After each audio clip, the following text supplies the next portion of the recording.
Menurut Kemenkes tahun 2014, 1000 hari pertama kehidupan disebut juga sebagai periode emas karena pada masa ini terjadi pertumbuhan otak yang begitu pesat. Gizi tersebut haruslah dipenuhi pada periode emas dikarenakan tidak dapat diperbaiki pada periode berikutnya akibat efek yang sudah permanen. Berikut merupakan beberapa akibat anak yang mengalami gizi buruk. Yang pertama, terjadinya stunting. Kemudian yang kedua, anak menjadi tidak cerdas. Kemudian poin yang ketiga yakni mudah terserang penyakit. Dan poin yang keempat yakni resiko tinggi penyakit metabolik. Tahu nggak sih teman-teman di sini apa sih sebenarnya arti dari stunting?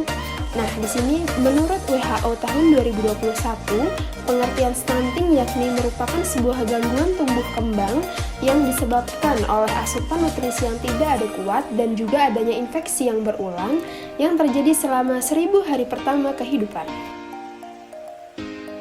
Adapun beberapa poin yang menyebabkan terjadinya stunting, yakni yang pertama, kurangnya pengetahuan ibu hamil terkait kesehatan dan juga gizi pada sebelum, saat, dan juga setelah kehamilan. Kemudian poin yang kedua, adanya kekurangan gizi pada 1000 hari pertama. Ketiga, kehidupan pada masa sejak janin di dalam kandungan hingga anak berusia 2 tahun. Keempat, terbatasnya layanan pemeriksaan antenatal. Kemudian poin yang terakhir yakni sulitnya akses terhadap air bersih dan juga sanitasi. Nah, di sini teman-teman tahu nggak sih sebenarnya stunting itu memiliki ciri-ciri atau gejala seperti apa? Nah, di sini saya akan jelaskan mengenai gejala stunting. Yang pertama, anak di sini memiliki badan yang lebih pendek dan juga berat badan yang rendah untuk anak seusianya. Kemudian poin yang kedua, proporsi tubuh cenderung normal, namun anak tampak lebih muda atau lebih kecil untuk anak seusianya.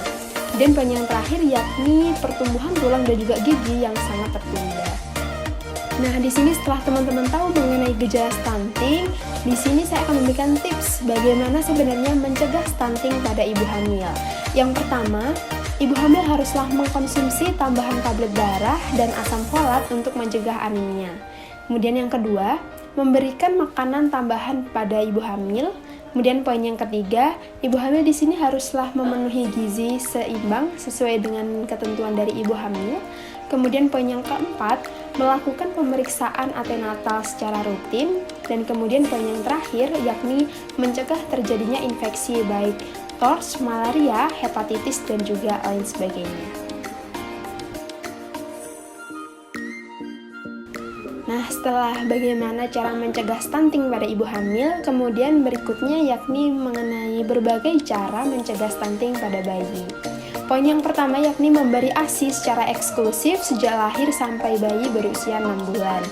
Kemudian poin yang kedua yakni mendampingi ASI eksklusif tanpa MUPASI sehat ketika bayi mulai berusia 6 bulan.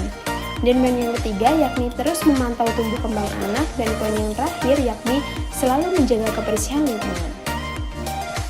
Nah, setelah tadi membicarakan mengenai cara pencegahan stunting pada anak, tentu teman-teman tidak asing mengenai apa sih sebenarnya ASI eksklusif.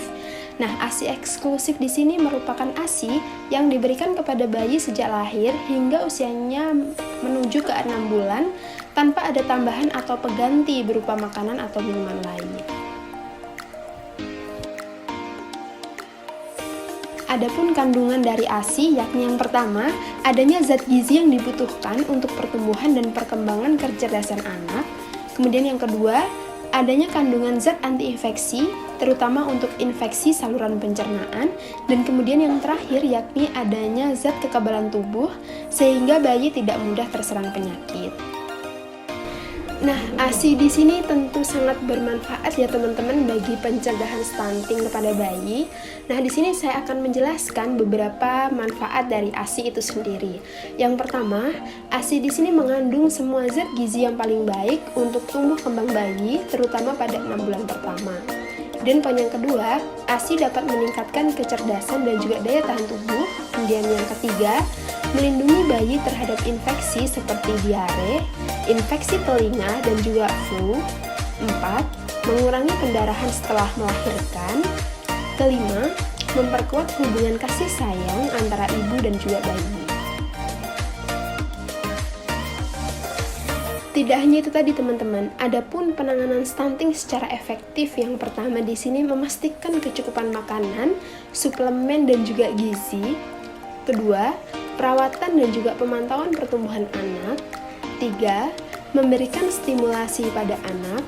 Keempat, pemeriksaan kesehatan secara rutin. Dan kemudian poin yang terakhir yakni anak atau bayi haruslah dilakukan imunisasi secara lengkap. Sekian teman-teman penjelasan mengenai stunting pada bayi dan juga ibu hamil, semoga bermanfaat.